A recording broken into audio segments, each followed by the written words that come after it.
அதே போல அவனும் ஒரு நாள் அதே மாஃபியா குரூப்புக்கு தலைவனாவான் என்பதையும் அவன் எதிர்பார்க்கவில்லை. இதையெல்லாம் யோசித்துப் பார்க்கும்போது ஆலியாவின் வார்த்தைகளில் உள்ள வலி அவனுக்கு புரிந்தது. அதனால் எதுவும் பேசாமல் சில நொடிகள் அவன் அமைதியாகவே இருக்க, டைகர், இப்ப நீ என்ன பண்ணிக்கிட்டு இருக்க? ஃப்ரீயா இருந்தா நீ என் வீட்டுக்கு வா, நம்ம மீட் பண்ணலாமா? நிறைய பேசலாம் என்று சட்டென ஆலியா சர்வாவை வீட்டிற்கே அழைத்து விட்டாள். சர்வா எஸ் ஆர் நோ ஏதாவது சொல்லு என்று கேட்டாள். அவளிடம் உண்மையெல்லாம் மறைப்பது சரியாக இருக்காது என்று மனதில் நினைத்தவன் பெருமூச்சுடன், ஆலியா, உன்கிட்ட ஒரு விஷயம் சொல்லணும். அது எனக்கு ஏற்கனவே கல்யாணம் ஆயிடுச்சு. இப்போ நான் உன் வீட்டுக்கு வந்து உன்னை பார்க்கறது சரியா இருக்குமான்னு தெரியல. அதுவும் நீ தனியா இருக்க. அங்க நான் எப்படி வரது என்று தயக்கத்துடன் கேட்டான். அவளிடமிருந்து என்ன பதில் வரப்போகிறது என்று சர்வா சற்று பதட்டமாக காத்திருக்க ஆலியா எதுவுமே பேசவில்லை. நிச்சயம் அவள் அதிர்ச்சி அடைந்திருக்கிறாள் என்பது மட்டும் சர்வாவிற்கும் புரிந்தது. ஆலியா, லைன்ல இருக்கியா என்று அவனே மீண்டும் கேட்க, உனக்கு கல்யாணம் ஆயிடுச்சா? எப்போ? யாரோட? எப்படி உனக்கு கல்யாணம் ஆச்சு? உனக்கு என்ன கல்யாணம் பண்ற வயசா? அதுக்குள்ள எதுக்கு கல்யாணம் பண்ண சர்வா? உனக்கு எல்லாமே மறந்து போச்சா? சின்ன வயசுல நீ எனக்கு பண்ண ப்ராமிஸ் உனக்கு ஞாபகம் இருக்கா? பெரியவனானதோ என்னதான் கல்யாணம் பண்ணிப்பேன்னு சொன்ன, மறந்துட்டியா என்று அதிர்ச்சியில் கேள்வி மேல் கேள்வியாக கேட்டுக்கொண்டே போக சர்வா தலையில் கை வைத்தான். சிறு வயதில் கல்யாணம்னு ஒன்னு பண்ணுனா உன்னைத்தான் பண்ணிப்பேன் என்று மழலை மொழி மாறாமல் அவளுக்கு வாக்கு கொடுத்தது அவன் கண் முன்னால் வந்து போனது. அதை நினைக்கும் போது சர்வாவிற்கு அவனையும் மீறி புன்னகை வந்தது. ஆலியா துளியும் மாறவில்லை. அப்போதிலிருந்து இப்போது வரை அவள் என்ன மனதில் நினைக்கிறாளோ அதை அப்படியே வெளியே பேசிவிடுவாள். அதெல்லாம் ஒரு பெரிய கதை நந்திதா. நம்ம நேர்ல மீட் பண்ணும்போது நான் என்ன நடந்துச்சுன்னு சொல்றேன் என்று சர்வா பதில் சொன்னதும், சரி, பரவாயில்ல, நீ நாளைக்கு என்னோட வீட்டுக்கு வா.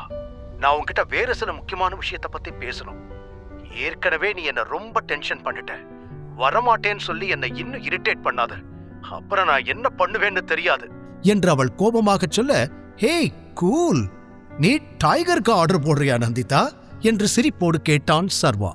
அப்போதுதான் ஆலியாவுக்கு உண்மை உரைத்தது. நான் ஒரு ஃப்ரெண்டா தான் இப்ப பேசுறேன். நீ பண்ணி இருக்கிற வேலைக்கு நான் இவ்ளோ பொறுமையா பேசுறதே பெரிய விஷயம். அப்புறம் என்ன நந்திதான்னு கூப்பிடாத, எனக்கு இரிட்டேட் ஆகுது என்று அழுத்தமாக கூறினாள் ஆலியா. ஏய், ஓகே ஓகே, நான் சும்மா விளையாட்டுக்கு சொன்னேன். நான் கண்டிப்பா நாளைக்கு வந்து உன்னை மீட் பண்றேன். நான் ஆல்ரெடி சொன்ன மாதிரி எனக்கும் உன்கிட்ட பேசுறதுக்கு நிறைய இருக்கு. பேசுவோம் என்றான் சர்வா. நான் உனக்காக வெயிட் பண்ணிட்டு இருப்பேன் என்றாள் ஆலியா. எஸ், நான் நாளைக்கு உனக்கு கால் பண்றேன், பாய் என்று சொல்லி சர்வா காலை கட் செய்ய போன சமயம், ஒரே நிமிஷம், ஒரே ஒரு கேள்விக்கு மட்டும் பதில் சொல்லு. நீ யார கல்யாணம் பண்ணி இருக்க என்று திடீரென அவள் கேட்க சர்வாவிற்கு ஒரு நொடி பதில் சொல்ல தயக்கமாக இருந்தது. பிறகு நீண்ட மூச்சை எடுத்துக்கொண்ட சர்வா, அவ பேர் வேதிகா என்று கூறியதும் அதற்கு எந்த பதிலும் பேசாமல் போனை கட் செய்து விட்டாள் ஆலியா. ஒரு பெருமூச்சோடு போனை பாக்கெட்டில் வைத்தவன் வேதிகாவின் காரை எடுத்துக்கொண்டு அங்கிருந்து கிளம்பினான். சிறிது நேரத்திலேயே வீட்டிற்கு வந்து சேர்ந்தான் சர்வா. அவன் உள்ளே நுழைய ஹாலில் யாரும் இல்லை. எல்லாரும் எங்க போயிட்டாங்க என்று ஒருமுறை சுற்றி பார்த்தவன் நேராக வேதிகாவின் அறையை நோக்கிச் சென்றான். கதவு மூடியிருந்தது. கதவை அவன் தட்டிய சில நிமிடங்களில் திறந்த வேதிகா அவனை எரிச்சலோடு பார்த்து, என்ன வேணும் உனக்கு என்று கேட்டாள். இது என்ன கேள்வி?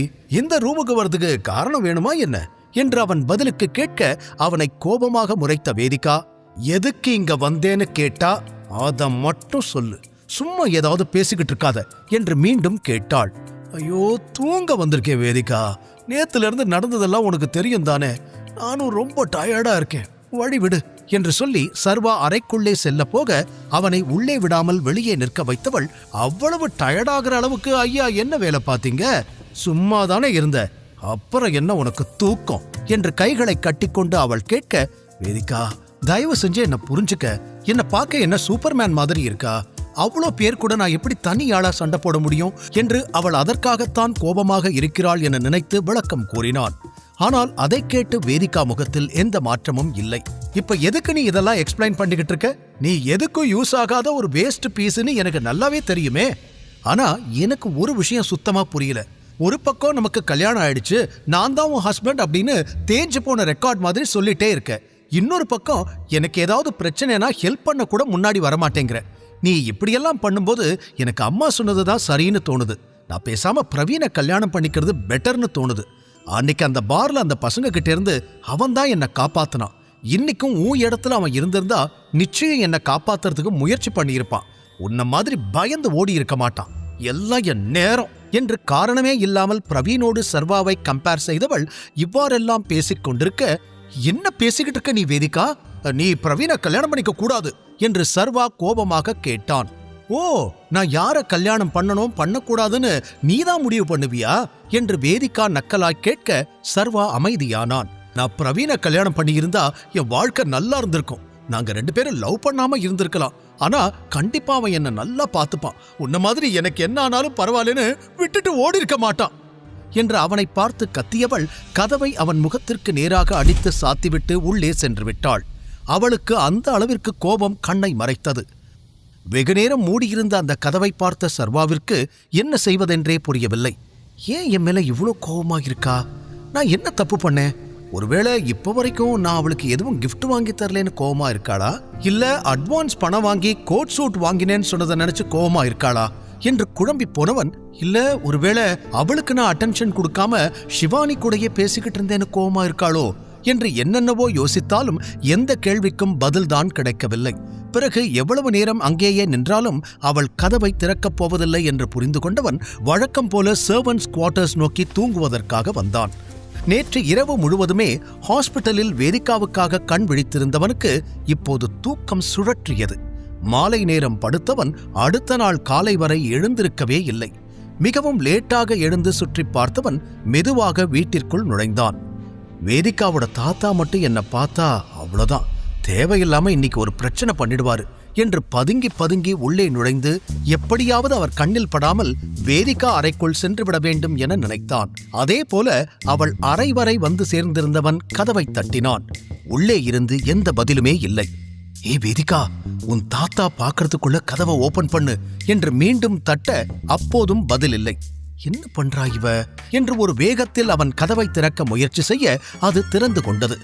கதவு லாக்கே பண்ணலையா என்று யோசனையுடன் உள்ளே நுழைந்தவன் அங்கு அமர்ந்திருந்த வேதிகாவை பார்த்து அப்படியே உறைந்து போனான். காதில் ஹெட்போன் மாட்டி காலுக்கு லோஷன் தேய்த்துக் கொண்டிருந்தாள். அவளை மேலிருந்து கீழ்வரை பார்த்து சர்வாவால் மூச்சே விட முடியவில்லை. தான் மட்டும் அறையில் இருக்கிறோம் என்று நினைத்து உடையை முட்டி வரை உயர்த்தி இருந்தவள் பாட்டு கேட்டவாறு லோஷன் தேய்ப்பதில் மட்டுமே கவனமாக இருந்தாள். அறைக்குள் அவன் வந்தது கூட அவளுக்கு தெரியவில்லை.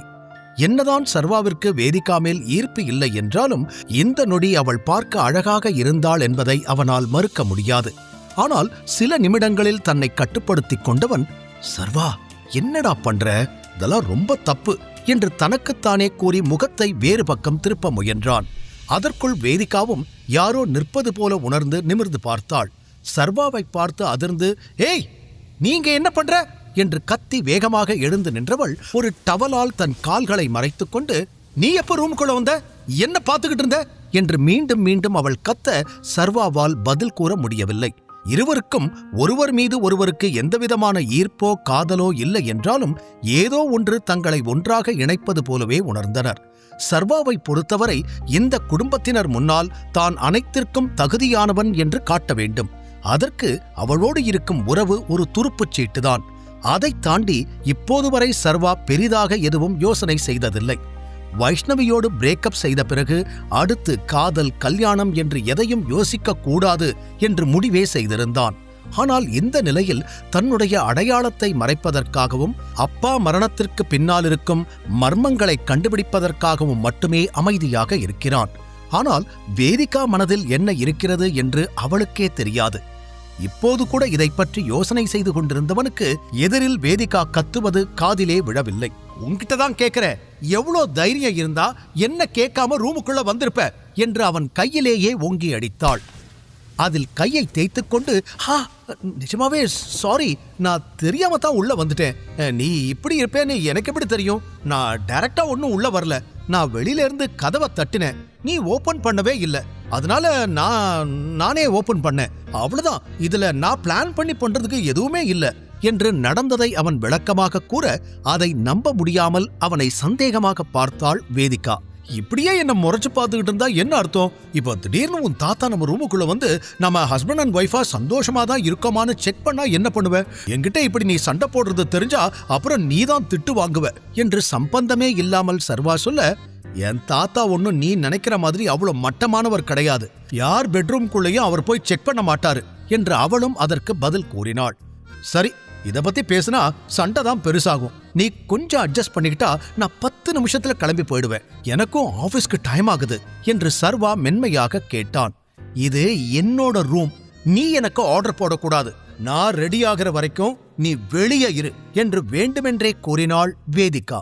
இல்ல, எனக்கு லேட் ஆயிடும் பிளீஸ் என்று சர்வா சொல்ல, அத பத்தியெல்லாம் எனக்கு கவலை இல்ல. இப்ப நீ வெளியே போக போறியா இல்லையா என்று அவள் கேட்ட நேரம் வெளியிலிருந்து, வேதிகா கொஞ்சம் கதவை தர, உன்கிட்ட ஒரு முக்கியமான விஷயம் பேசணும் என்று கதவை தட்டினார் அதியமான். இருவரது முகமும் அடுத்த நொடியே மாறிப்போனது. என்னவோ உங்க தாத்தா வரவே மாட்டார்னு சொன்ன, இப்ப எதுக்கு வந்திருக்காரு என்று சர்வா நக்கலாக கேட்க வேதிகா முடித்தாள். வரேன் தாத்தா, ஒரு 2 minutes என்று அவள் பதில் சொல்ல, சரி நீ பேசிட்டு வா, நான் குளிக்க போறேன் என்று சர்வா சொல்லிவிட்டு ஒரு டவலை எடுத்துக்கொண்டு பாத்ரூமை நோக்கி நடக்க வேதிகா அவன் டவலை பிடித்து இழுத்தாள். நான் சொல்லிட்டே இருக்கேன், உள்ள போற. வேதிகா விடு. முடியாது. வேதிகா விடு விடு என்று சர்வா முழு பலம் கொண்டு அவன் பக்கம் இழுக்க வேதிகாவும் வந்து அவன் உடலோடு ஒட்டிக்கொள்ள எதிர்பாராத விதமாக இதழோடு இதழும் இணைந்தது. அழுத்தமாக முத்தத்தை பரிமாறிக்கொள்ள வேதிகா கண்களை இறுக்கமாக மூடிக்கொண்டாள். அவள் இடுப்பை அழுத்தி பிடித்திருந்தான் சர்வா. அடுத்த சில நொடிகளிலேயே, என்னம்மா சர்வா உள்ளையா இருக்கா? 2 பேரும் என்ன மாத்தி மாத்தி பேசிக்கிட்டு இருக்கீங்க என்ற கேள்வியோடு கதவை திறந்த அதியமான் கண்ட காட்சியில் அதிர்ந்து சட்டென கண்களை மூடிக்கொண்டார். ஐயோ சாரி, நான் தெரியாம வந்துட்டேன். அது எனக்கு என்று என்ன சொல்வது என்றே அவர் தடுமாறிக் கொண்டிருக்க இந்த பக்கம் வேதிகா சர்வாவை மொத்தமாக அவள் மேலிருந்து தள்ளிவிட்டிருந்தாள். சர்வாவும் அவளை விட்டு விலகி அதிர்ச்சியில் கடவுளே கடவுளே கடவுளே என்று முணுமுணுத்தான். அவள் வேகமாக தாத்தா அருகில் சென்று, தாத்தா அது வந்து என்று வேதிகா பேச ஆரம்பிக்க, நான் கீழே டைனிங் ஹால்ல இருக்கேன், நீ சீக்கிரம் கிளம்பி வா, ஒரு முக்கியமான விஷயம் பேசணும் என்று கூறி வேகமாக அங்கிருந்து சென்று விட்டார் அதியமான். முழு கதையையும் கேட்டு மகிழ பாக்கெட் FM ஆப்பை டவுன்லோட் செய்யுங்கள். லிங்க் டிஸ்கிரிப்ஷனில் கொடுக்கப்பட்டுள்ளது.